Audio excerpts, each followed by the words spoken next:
I studied here, and it gave me a lot in terms of knowledge, in terms of understanding. So it's quite a big deal for me to be standing here. I've sat there. I'd like to thank the Judge Business School, the Dean, the faculty and students, and I'd especially like to thank Professor Rao for having me here.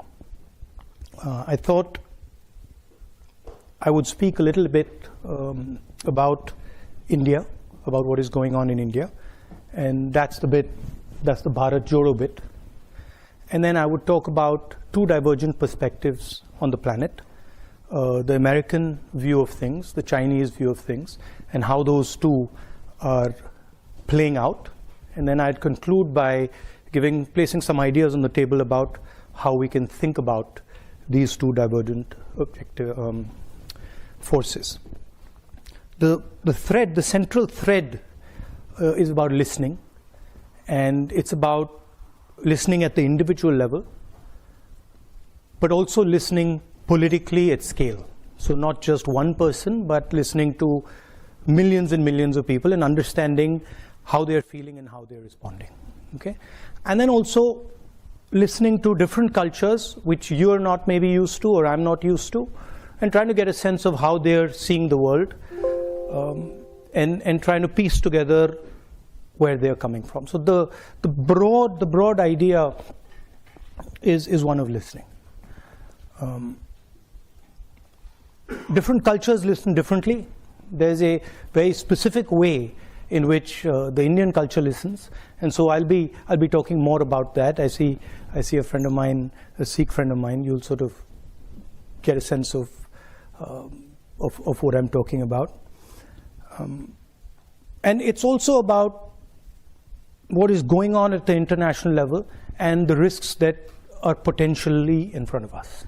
Okay, so we can start with the Bharat Jodo. Everybody knows, and it's been in the news a lot, that Indian democracy is under pressure, is under attack. Right? I'm an opposition leader in India, and we are navigating that space. What's happening? The institutional framework, which is required for a democracy, parliament, a free press, the judiciary, just the idea of mobilization, just the idea of moving around, these are all getting constrained. So we are facing an attack on the basic structure of Indian democracy. In the Constitution, India is described as a union of states, and that union requires a negotiation, requires a conversation. So it's slightly different than other countries. You can think about it much more at the scale of Europe, right? Multiple different states, much bigger than Europe, requiring a conversation and a negotiation to actually move forward. And it's that negotiation that is actually coming under attack and under threat, right? Here you can see that picture. That picture is taken in front of Parliament House, and that's where a whole bunch of opposition members of Parliament were just standing there talking about certain issues, and we were just locked up and put in jail. And that's happened 3 or 4 times, right? And it's happened relatively violently. That's just an example. And you've also heard of the attack on minorities, the attack on the press. So you get a sense of what is going on. Now, the one way I like to think about it is that Indian democracy is a public good, okay? Because it is by far the biggest democracy. At least 50% of people who live in a democratic space live in India. And so preserving and defending Indian democracy is more than just about India. It's actually about defending the democratic structure and the democratic system on the planet, right? Can we do the next slide? So that's what I described. Capture and control of media and the judiciary, surveillance and intimidation. I myself had Pegasus on my phone. Large number of politicians have Pegasus on my phone, on their phone. I've been called by intelligence officers who tell me, listen, please be careful what you're saying on the phone, because we are sort of recording this stuff. So this is a constant pressure that we feel. Cases on opposition. I've got number of criminal libel cases for things that, you know, should under no circumstances be criminal libel cases. But that's the story, right? And that's what we are trying to defend. What we found as the opposition was that it's very difficult to communicate with people when you have this type of an assault on the media, on the democratic architecture. Can you go to the next slide? And so we decided to go back into Indian history and Indian culture, and we decided to use a very powerful tool that has been used in Indian history called the yatra. And that's Mahatma Gandhi doing a yatra against the British, which actually broke the back of the British Empire. It's called the Dandi Yatra. My Indian friends here will know about it. And it was a yatra that raised the issue of a salt tax. It was about 450 kilometers. The idea of a yatra, it's not just a journey, right? It's a journey, it's a conversation, it's listening to people, but at its heart, it's the idea of annihilating yourself.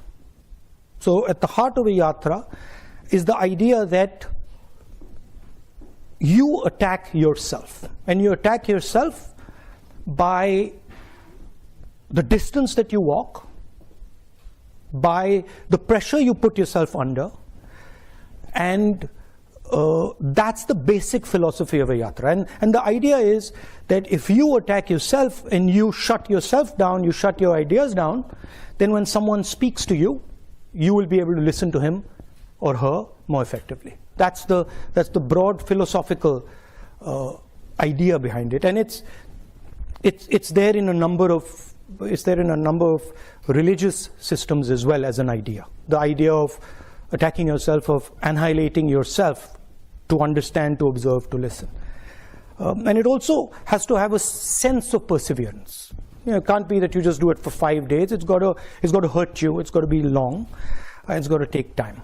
Can we do the next one? And so that's the yatra that we started. It started from Kanyakumari in the south, and it went all the way to Srinagar. 5 months, well actually 4.5 months of continuous walking, 4,000 kilometers, 14 states, 136 days, 9 languages, multiple religions.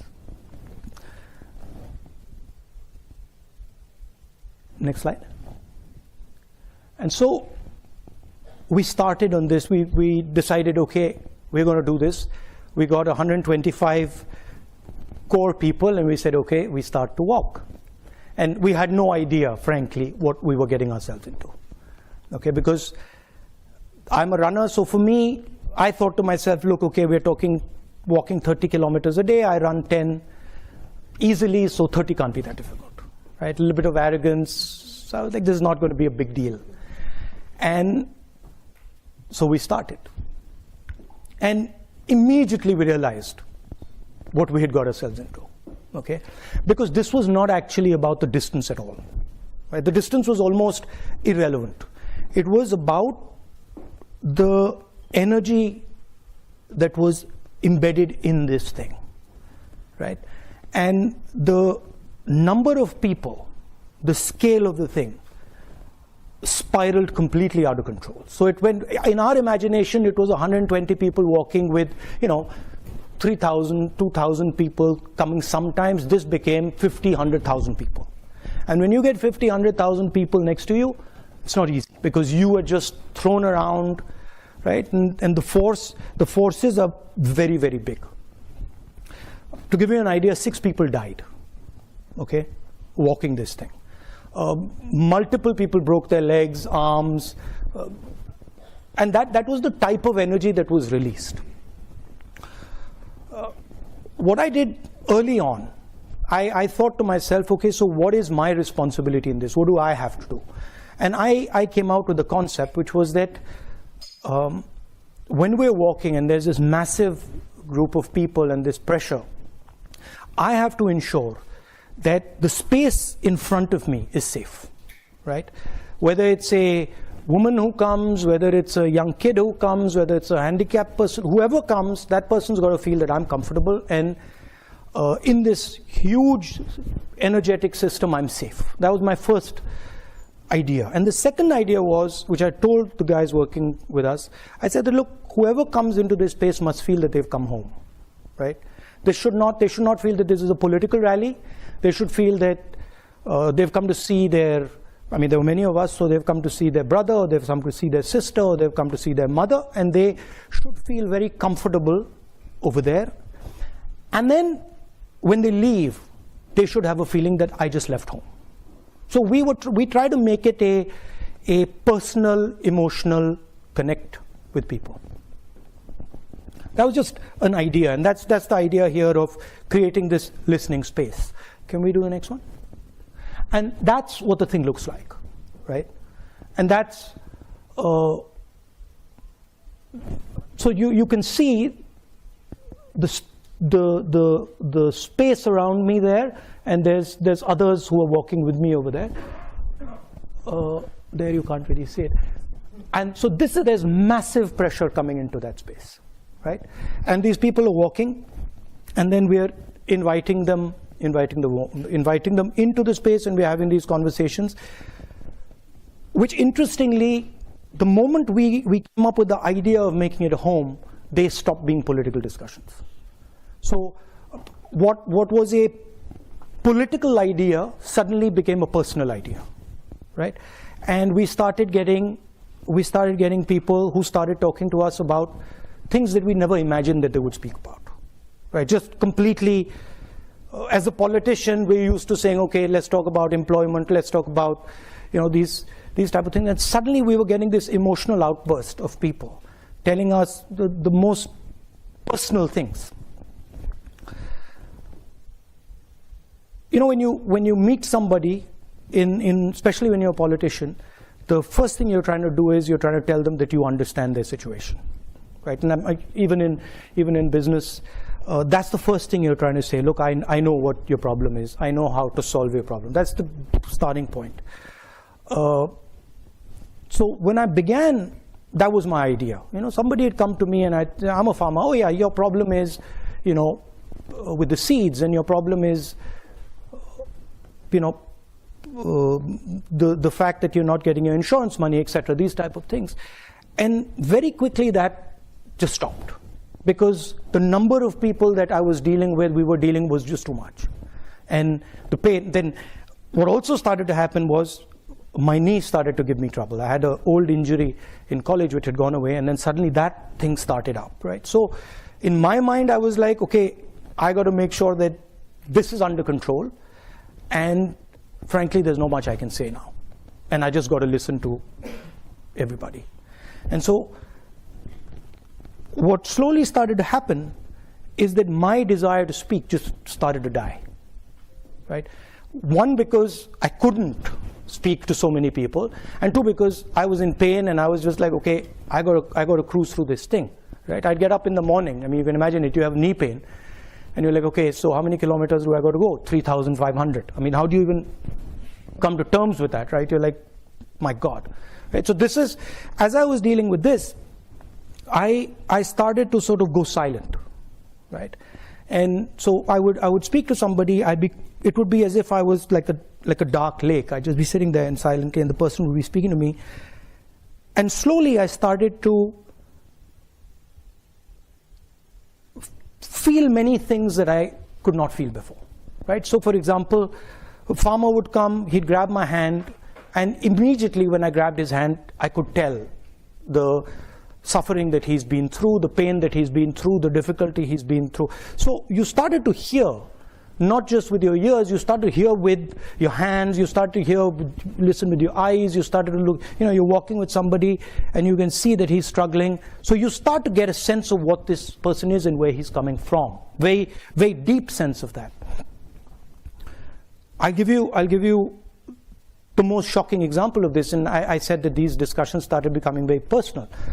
So we're walking and suddenly these two, and how you can hear in an individual, right, the voice of millions of people, right? That's what, as a politician, I think about. How do I take what you're saying and say, okay, how do I now take it from there to what a million ladies are saying, or million women are saying, or what you're feeling, how do I translate it to what a million or 500,000 women are saying? So I'm walking, and suddenly these two girls come, one of them grabs my hand on this side, and the other one grabs my hand on this side. And when they grab my hand, I feel something I've never felt before, right, in their hand. I'm like, this is strange. The way they're holding my hand, there's something strange in it, right? It's like, almost like a desperate way of holding my hand. So I look at the girl and I say, tell me, what's happened? How are you doing? And she looks at me and she says, well, my sister and me, that's the sister, were gang raped by 5 guys. So this is not a personal conversation that you have with somebody you've just met. So I'm like, look, let's call the cops, right? That's my first reaction. I'm like, that's the real problem, let's call the cops. And they're like, no, please don't call the cops. You can't call the cops. So why can't I call the cops? And they're like, well, if you call the cops, we'll be shamed. And then the girl says, and I'll never be able to get married. So I said, what do you want me to do? They're like, don't call the cops. So I was like, okay, so but then what do I do? If I don't call the cops, how do I help you? They're like, no, we just wanted our brother to know what has happened to us. And I said, yeah, you've told your brother what's happened to you, but now what do I do? And there's nothing you can do. And then they walked away, right? So now you extrapolate that, and you can see thousands of women who have faced something like that, and you can see the pain that is there hidden. You can see the difficulty that they're dealing with. The other thing they said, the other thing I thought when they walked away, I was like, my God, so these girls have dealt with this, and now they're going to deal with it for the rest of their life, and they're never going to tell anybody. Right? And I thought, that's crazy. But that's it. Right? So these are the type of things that started to happen. And they started to change, as a politician, the way I look at people and the way I think about people and the way I react to people, right? Almost like a silence in me that is just, okay, say what you have to say and I'm quiet. And there's nothing I'm going to say. And tell me everything you have to say, right? And then once you've told me, I'm not telling anybody, right? Which is trust. So that's what this yatra started to do, and it started to happen with kids. I'm walking I'm walking, and just to give you a flavor of India, I'm walking, and there are these little beggars who come, little kids, and they come and they hug me and stuff. So I'm fooling around with them, and another man comes and says, "Don't do that." So don't do what? He's like, "Don't touch them." I said, "Why?" He says, "They're dirty." So I said, "No, you and me are dirtier than them." Right? So you can see then these ideas that are floating around that suddenly you never heard them before. You never heard, or you didn't get the granularity of it anyway. And then can we go to the next? Yeah. So that's a Sikh mechanic. You can see his hand there, and this is a girl whose house has been broken. Whose house I think has been smashed. Anyway, next. Now this is where the thing gets really interesting. So we are going through all the states, and Kashmir is a state which is insurgency prone, right? There's there's a lot of violence. There's been quite a lot of violence for many years. In fact, that picture there is me putting flowers on the spot where almost 40 soldiers were killed by a car bomb some years back. So we arrive in Kashmir, and Kashmir is this so-called violent place. And as I'm entering Kashmir, the security guys come to me and say, listen, we need to talk to you. So what do you need to say? And they say, well, look, the thing is, you can't walk in Kashmir, right? It's not a good idea. We're walking 3 days, and we're walking 3 days in the roughest districts. So you can't walk in Kashmir. It's a bad idea. So I'm like, why can't I walk in Kashmir? And they're like, well, because you'll get hand grenades thrown on you. So now I'm responsible for 120 people I'm working with, right? So I'm like, look, let me go and have a little word with them. And so I go and have a little word with them and say, look, they're telling us they're going to get hand grenades thrown at us. And they're like, okay. And I was like, frankly, I want to walk. I mean, you know, if we get hand grenades, we get hand grenades. So they're like, yeah, we should all walk. And so we decided we're going to walk. And we start to walk. And suddenly what starts to happen is these Indian flags start coming everywhere, right? Everywhere, they just start coming out, right?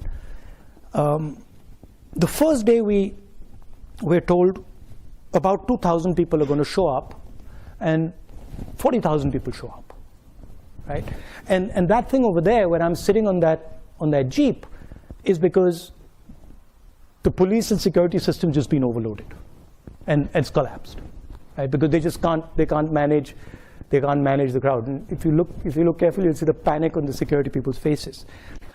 Anyway, they pull us out of that and say, this just doesn't work. We can't go through this in this manner. And then the next day they set it up properly, and then we go through. That's us entering Kashmir where the mountains are. That's on the first day. And then the really interesting thing happens. So we've been told we're going to be killed.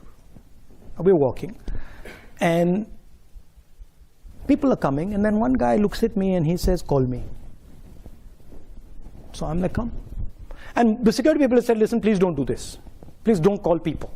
Like, we walk here, don't call people, because this is putting everybody at risk. So the guy says, call me. I say, come. So he comes, starts walking next to me. And he says, Mr. Gandhi, you've come here to listen to us. So I'm like, yes. So he's like, that's interesting. He's like, you really come here to listen to us? And I'm like, yes. So he's like, good. And then he says, you see those guys over there? And we're walking. And he says, you see those guys over there? And I'm like, yes, who? He's like, those boys over there. And I'm like, yeah. He's like, the militants, right? Now, militants should normally kill me. In that environment, militants should kill me. And he says, they're there, and they're looking at you. So I look at them, and they give me this sort of, I'm serious, they give me this sort of look. And I'm like, okay, I'm now in trouble, right? Because this guy's just told me this. They give me this look, and I give them this look back, and then we carry on, nothing happens, right? And why I'm telling you this is because they actually couldn't do anything. They actually didn't have the power to do anything, even if they wanted to. Because I had come into that environment listening.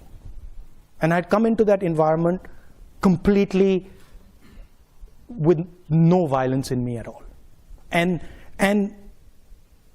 the vast number of people there were seeing that, right? So that to me was an indicator of the power of listening and nonviolence.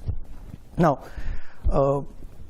what did we hear in India? The main thing, we heard that, and this you don't hear in the media. In the media, you have a completely different discourse going on. You have Bollywood, you have cricket, you have all sorts of other stuff. What we heard in India is, the main thing we heard is unemployment. That India is simply not producing the jobs its youngsters need, period, the end. And that's everybody, all the young people, okay? So I want to leave you with that. Now, let's go to the next. So now, let's move to the two divergent ideas. that are there are many ideas, but the two that are big and the two that are powerful and playing out, the idea of the United States and the idea of China. And we know that the United States is the dominant superpower, global superpower, and it's had a record since the 1940s of enabling large amount of prosperity and growth. Okay, and it's done that in a democratic environment. It used to produce, and it used to produce in a democratic framework. And that's quite an important thing, in my view. The history of the United States, everybody knows. People went from Europe, people went from England because they were persecuted. So the idea of individual freedom is very, very deep in America. And the Americans, at least with their citizens, will protect that idea very firmly and very strongly. Right? And the other idea that's central to America is the idea of openness, the idea that anybody can come into America and anybody can dream the American dream. I was educated there, and I remember being surprised at how open it was. I'll give you an anecdote.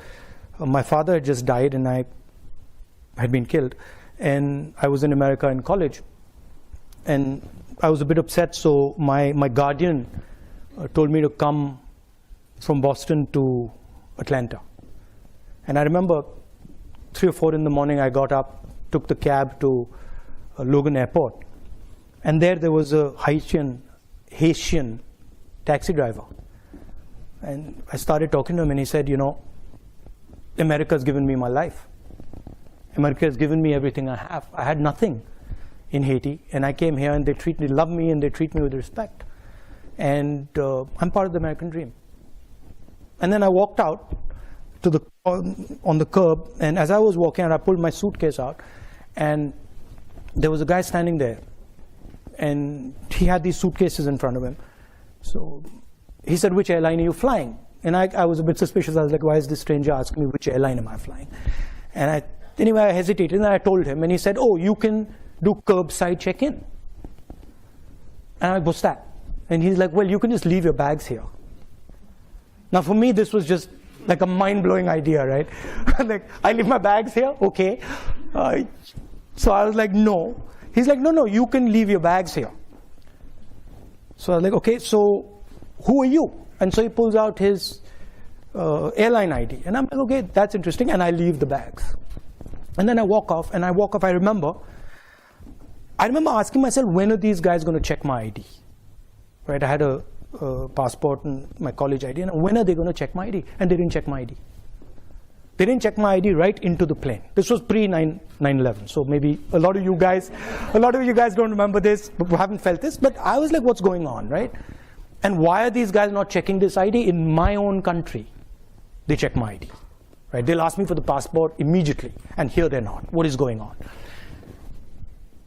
And I remember sitting on the plane saying, my God, this is an amazing place. I've come here a few months ago, and they've let me through the airport. They've not checked me, and they trust me. They believe in me, right? And to me, those two ideas are the core of the idea of America. They will make you feel comfortable, and they will protect you. Okay, in America. In America, not outside America often. Okay, outside America, they can do bad things to you sometimes, but in America, they will protect you. Okay? And to me, that's the central idea of the United States. And it's a very powerful idea, and it's been successful. And it's basically built a superpower. It's built an engine that has allowed people to come in, huge amount of innovation, huge amount of technological advancement, many positive spillovers. But now there's a problem. And in my view, there's two problems. One problem is that post 9/11, that idea that anybody could just walk into America has been challenged, questioned, It's being questioned directly by bin Laden, by putting planes into the World Trade Center, by generating huge amount of anger and fear, and that has had a result. The Americans are absolutely correctly, they're concerned about people who come in, about what they might do, and you can see that with the whole Homeland Security, the X-ray machines at the airport, all that going on. That's basically the idea that you can't just come into America like you used to. Okay, so that's one big change that's taken place. And the second really big change that's taken place is that what used to be the strength of the United States, the idea of production in America, the idea of manufacturing in America, has simply left. It's just gone away from America, it's gone somewhere else. Where's it gone? Can you give me the next slide? Where's it gone? It's gone here, right? And it's gone to the aspiring global superpower, which today dominates production. Okay? Now, I've read quite a lot about the Chinese. I've studied them. I've spoken to senior leaders. I've spoken to people who think about China. I'm not an expert, but I have a decent understanding. Okay? So bear that in mind. Now, the way the Americans value individual liberty, the Chinese value harmony. They are not, individual liberty is not central to their idea. Okay? Their idea is much more about the society being in harmony, because they've had massive tremors, right? They've had huge amounts of pain, they've had revolution, they've had civil war, they've had the Cultural Revolution. So what they don't want is that things go out of control, that things spiral out of control and disorder comes, which is legitimate. For them, it's as legitimate as individual liberty is for the United States, right? For them. One conversation that I had really struck me about China, and it's shaped how I think about it. Okay, and the conversation was with a senior gentleman of the Communist Party, and I asked him. I said, "Tell me, what is China?" Right? I said, "Is China a country?" He says, "Yes." I said, "Okay, is China a nation?" And he said, "Yes." I said, "No, but give me a Chinese explanation of what you are." And so he says, "Look, Mr. Gandhi, I'll explain it to you." He says the Yellow River comes down from the Himalayas. It flows down. And it has unlimited power. It has unlimited energy in it. He says if Chinese civilization orders itself and organizes itself effectively, which it does on the coast, mostly, it can harness the power of the Yellow River. And when it harnesses the power of the Yellow River effectively, China rises. He says sometimes what happens is the Yellow River comes with all its energy, and China cannot organize itself to harness its energy. And then there is disorder in China. And the energy havoc in, and then flows into the sea and is wasted. And I thought this was a completely different way of thinking about a country than anything I had heard from any Western politician. I had never heard anything of this type, right? If you ask American politicians what is America, it's land of the free, right? They don't start talking to you about the Mississippi River and that's. I never heard it. Maybe they do. Okay, but so China looks at energy. China looks at flow. China looks at processes, right? And China tries to shape them. Now, if you use that metaphor, you can see some of their actions flowing out of this. right? You can understand now what the Belt and Road looks like and why it does what it does. Because Chinese, the Yellow River, the Yellow River flows this way. Chinese civilization harnesses the energy, and then the energy flows right back into Asia, right? You can understand what the Three Gorges Dam is, right? And I get the sense, and maybe I'm wrong, but I get the sense that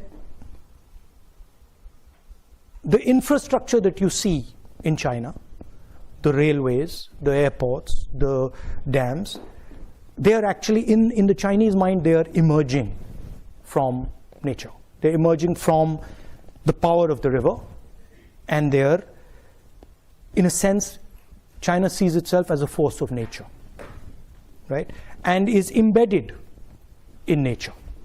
Whereas the West, America, does not see itself as embedded in nature. It sees itself as placed on top of nature. Okay? Now this completely changes how you think about things. And this explains, to me at least, why the Chinese would be so interested in harmony, and why, and how they would think about it. There's another conversation that, for me, was absolutely fascinating. And I started, when I get into conversations, I tend to pester people, ask them silly questions and stuff.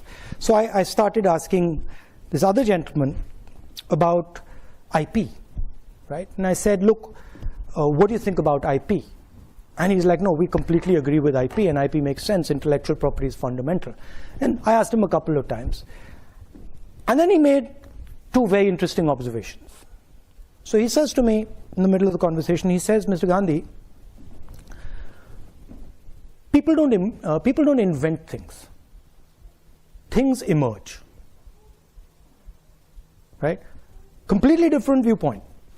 In the United States, Steve Jobs invents something. In China, things emerge, meaning processes happen, and then out of those processes, things come out. And he says, why should somebody who is, anyway, he says, even if things are invented, why should someone who has invented something have perpetual rights on it? So what if he's invented it? Why should he have a monopoly on the benefits of that thing? To me, this was quite a profound statement. And I said to him, look, the logic is that you give him the right to give him an incentive so that he invents again, right? I said, how do you think about incentives? He says, oh, very simple. The person who runs fastest wins, right? We don't really care if he invented it. If he can run fast enough and other people can't catch up with him, that's good enough incentive for him, right? So here you see two completely different ideas. One, that they're a force of nature, and two, powerful ideas, as powerful as American ideas for them, right? And two, that people are not actually inventing things, processes, energy, things are emerging from processes and energy. Okay? And this makes their worldview completely different. One last thing. The organizing principle of the United States, and something that you're very, very intimately associated with, is the corporation. Your lives will all be about corporation, or most of them will be about corporations and sales and marketing and elements of a corporation. And that's how America organizes itself. And I think embedded in this is the central innovation of the Chinese. Pre-collapse of the Soviet Union, there were two organizational systems on the planet, broadly. There was the American system, Western system, with the corporation, and there was the Soviet system, and in those days the Chinese system with the state. State did what the corporation does. And post the collapse of the Soviet Union, Can we go ahead? Is that no, I think they removed that quote. Post the collapse of the Soviet Union, the Chinese did something very innovative. And if you've heard the quote, you might have heard a quote by Deng Xiaoping saying that it doesn't matter the color of the cat as long as it can catch the mouse. Have you heard that quote? Yeah. So I think what he was saying in that quote was that actually we will organize ourselves using the cooperation, just like the West, right? But we will do one further thing. Inside the cooperation, we will embed the Communist Party. So it's a hybrid. It is exactly like the United States as far as the cooperation is concerned, and then it's got a magic trick in it, which is that inside the cooperation is what they call the instrument of the people, what we call the Communist Party of China, right? And this does something fundamental. What it does is it allows the Communist Party of China to have a full monopoly on information in the country, which the government of the United States doesn't have, or the government of India doesn't have, or the government of most other countries doesn't have, because there's a separation between the state and the corporation. And this gives them a huge advantage in artificial intelligence. It gives them a huge advantage in all sorts of, in cyber warfare, etc., etc. I'm just placing that on the table. So those are the two broad ideas. One is the maritime idea. The other is projecting right through Asia, the Belt and Road. And the contest is basically, is the planet going to be terrestrial? Is it going to remain maritime? What's going to be the balance? And China sees itself as dominating the terrestrial space and contesting the maritime space. That's how it's playing out. Now, to the conclusion. So a couple of things are very clear. The first thing is that there's a huge communication gap between what people are saying and what the media and vested interests are saying. It's just completely divergent, right? And that's a huge problem, because at least in our country, and I'm sure in the West, there's a disconnect between what people are actually feeling and what the media is saying they're feeling. Okay, that's a problem. Second thing, everybody knows that huge amount of inequality is being created, at least in the Western world and in India. A huge, massive concentration of wealth, massive concentration of income, in India, unemployment. So the worst thing that can happen is these two ideas collide with each other, right? Because then everybody's in trouble. And that's something that is not in anybody's interest, right? These ideas have their place. They're not going away anytime soon. But if they collide, it's a huge catastrophe. Can we have the next slide? So there are two things that to me are quite obvious. Number one, that with the technological advances that are taking place, with the communication system, the fact that the world is getting hyper-connected, the planet is basically becoming like an organism, like a connected organism with a nervous system, right? And that means things will move very, very fast. I mean, I don't want to use a bad analogy, but cyanide kills you in seconds because it uses your nervous system, right? And it kills you with almost no energy. It requires very little energy to completely wipe you out. So that's the space we're heading, where things will move very, very quickly and they will infect everything very fast, right? So the first thing we have to think about is the need for a global immune system that listens very fast to escalation that is uncontrolled. And Ukraine would be an example, right? We're sitting here, Ukraine just keeps escalating. Nobody actually knows where it's going to end. So those, in a hyper-connected world, that's a very dangerous thing. And you need institutions and you need thinking that says, okay, these are the type of things that we tamp down immediately. So that's one idea.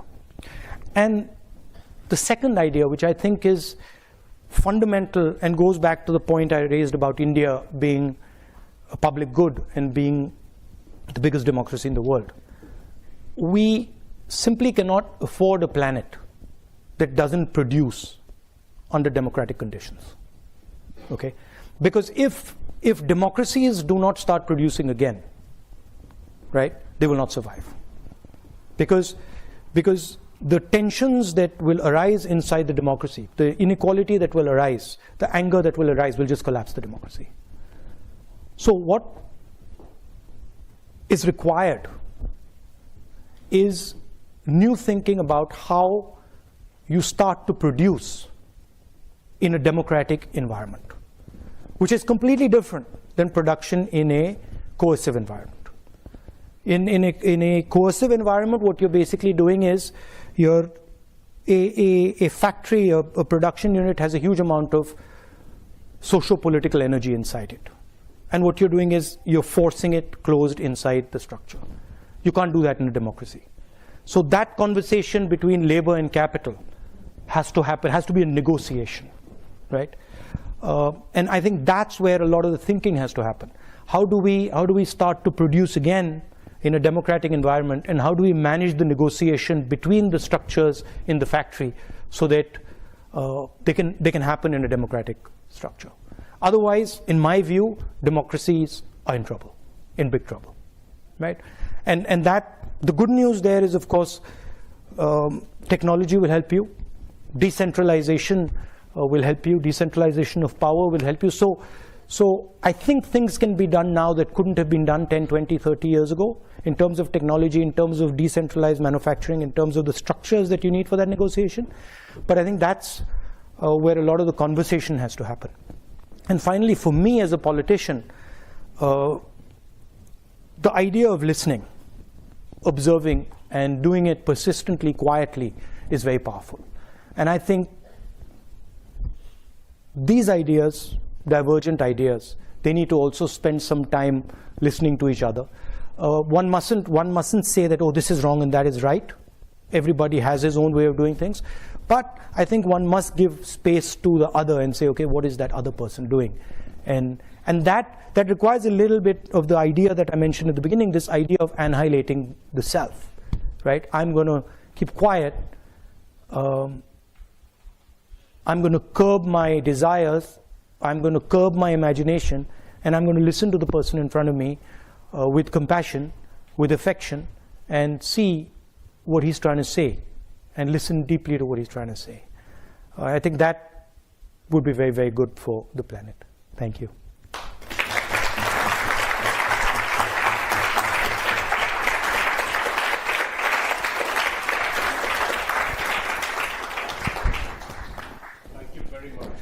Thank you. Profound, yes. I mean, I think we are still thinking about the ideas. Thank you. Thrown at us. Do we have any time for questions? Did I overshoot? Yes. Okay. All right. Thank you. Questions? No, we got some questions from the audience already. We've got sliders. Conrad. The first question is, what are your thoughts on the rising power of the right wing in India? Its control of key institutions like the media and the judiciary. So when you look at these things seriously, you have to go past the idea of the right wing, and you have to go into what are the forces behind that structure, right? So what is causing that sort of change? Number one, massive concentration of wealth in few people's hands. Number two, complete control of the media as a result of the concentration of wealth. And number three, the lack of production in India, right? So if you have people working in factories, right, they can organize themselves politically. And if you can organize yourself politically, you can get a counterforce to right-wing mobilization. The problem is the bulk of India's people are unorganized labor. So it's very difficult for them to organize. They want to organize, they understand the need to organize, but because they're completely separate, they can't, right? So that's that's really how to think about it.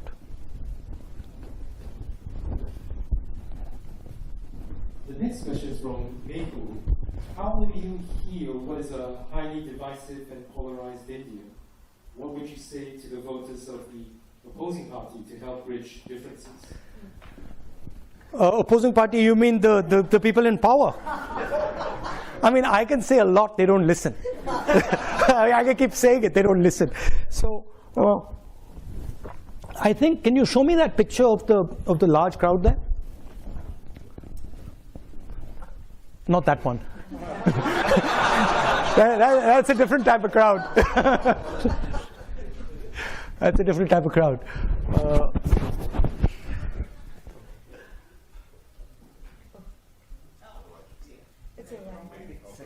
I think it's, yeah. It's a second. It's earlier. This one. So this is mass mobilization, right? And this is actually how you fight politically. Now, in a world where the media doesn't work, the way you fight is by mobilizing large numbers of people. It's difficult, it's tedious, it takes time, but that's the only way. You have to go through the street, right?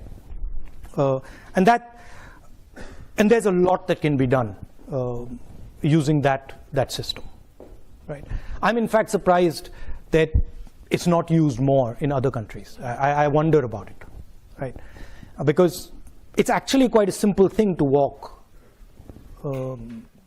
across India. It's not a complicated thing, right? And it's a very, very powerful thing. And so it's about allowing people to express themselves, right? How do you heal? I think this is healing. I think this really heals, because when somebody comes out and says, look, I had the opportunity to say what's in my heart. By the way, I had BJP guys coming here. I had BJP people coming up to me and saying what you're doing is good. What you're doing is good for the country, right? Large numbers of them, right? Because even they understand, at least the sensible one understand the risks that they're sort of pushing. Because in a hyper-connected world, you sort of create too much polarization, you get a massive backlash, and it can be very bad. The next question is, can you tell a few good policies implemented by Narendra Modi that you think are good for India in the long run? This is quite a popular question. No, see, the problem is that if you fundamentally disagree with the foundation of something, right? I mean, I could think about it and say, yeah, okay, maybe that policy that he's done is not a bad policy, right? Maybe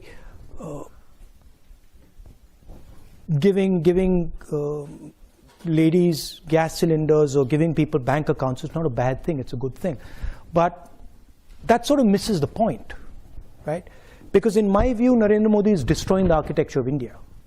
So I'm not too bothered about 2 or 3 good policies that he's doing if he's blowing my country to smithereens or our country to smithereens, right? And I think that's what he's doing. I think he is imposing an idea on India that India cannot absorb, right? India, as I said, is a union of states. It's a negotiation.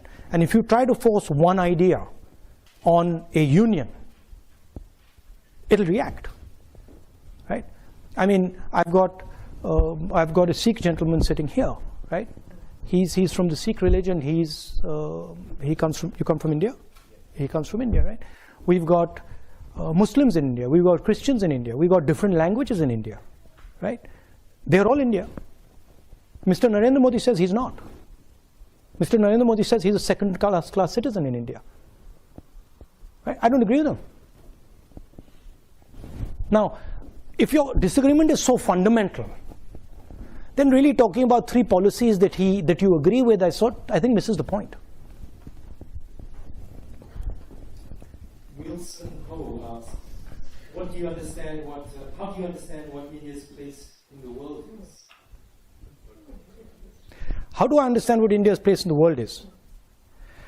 Somebody once told one of India's leaders, do lean left or do you lean right? And she said, we stand straight. Right? So India's place in the world is when India is successfully expressing herself. Right? Not himself, herself. Because I believe that India has a feminine essence, a feminine quality. And so when India is expressing herself freely, and all the people of India expressing themselves freely, then naturally what India does is correct. Dr. Noah asked, how do you reconcile the burden and responsibility of being part of such a famous political family, making your work connected but still retain a sense of self? No, I come from a philosophy in India that aims at destroying the self. So that's just the political philosophy I come from. I mean, that's a sort of more nuanced point and a sort of nuanced question. I fight for an idea, right? And I'm not too bothered about where I come from, who I am, who my father is, grandmother. I don't care. I think that there are certain ideas that need defending, and I defend them. And I try to think about, I try to think deeply about what is happening. I try to be compassionate. I try to understand other people's perspectives. But then I defend the ideas I believe in. Siddharth asked, India has always experienced brain drain and lost great talent to the West. How does it provide opportunities for corporates, business, etc.? I think that in the 21st century, the idea of brain drain is outdated. Because would Bangalore have happened if brain drain didn't happen? I don't think so. Because the people who created Bangalore first left India and went to America, and then went back to Bangalore. So the question is not about brain drain. The question is, are you able to create the conditions in India that brings people back? Are you, and this is something I think the Americans used to do very, very well, right? People don't just go to America because it's a nice place. People go to America because it allows you to fulfill your, or used to allow you to fulfill your dreams, included you, embraced you. So those are the type of values that make people go to places. And if India does that, and if India is open to people and is easy to work in, people go back. I mean, I do believe that it's very important that Indians go out and learn about the rest of the world. I think it would be a disaster if India suddenly said, look, we don't want to go out at all, and we don't want to learn anything, we just want to learn back home. I think it would be a disaster. So I think the idea, I mean, what you're doing is a very powerful thing. You're going to see a different culture, you're meeting other people who have completely different ideas, and then you take some of these home. So I think that's a good thing. I think this is the last question. So Hamandir asked, Hamandir comes from Punjab, which is facing rapidly dropping groundwater levels and high unemployment. What's your vision on tackling these issues? On groundwater? Groundwater. I mean, that takes us back to the idea of production in a democratic environment, right? And production in a democratic environment is much more complex than production in a coercive environment. Because essentially in the coercive environment, you're not allowing the negotiation. You're shutting the negotiation down, right? I mean, with all due respect, the PLA takes care of the negotiation in China, right? Of the social pressure of the factory. The social pressure of the factory is taken care of by the PLA. Now, if you have such a force that takes care of the production negotiation, that force is going to control your government, right? So if any country decides that, look, what we're going to do is we're going to coercively control manufacturing, well, it won't be a democracy. because the people who will coercively control it will take over the country. Right? So production in a democratic environment is difficult. It's not easy. It's been done. The Germans do it very well. Other countries, the Koreans do it, the Japanese used to do it, America used to do it very well. Right? But it needs a new imagination. It needs, you get many benefits from democracy that you don't get from coercive sort of manufacturing, right?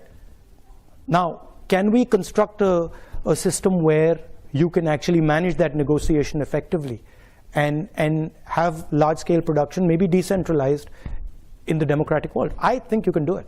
And I think, frankly, and one of the reasons I'm saying this, I think India is the prime place to do it. It is the best place on the planet to attempt it. There are many different models possible in India. There are 30 different states. I think it can be done there successfully. Punjab, the water problem is an agricultural problem, and it's because of essentially too much wheat and rice being grown there. So you have to change the agricultural cropping pattern, which is very complicated because it's sort of linked to something called the MSP, which is a technical thing, and we don't want to go there. I'm afraid that is all we have time for.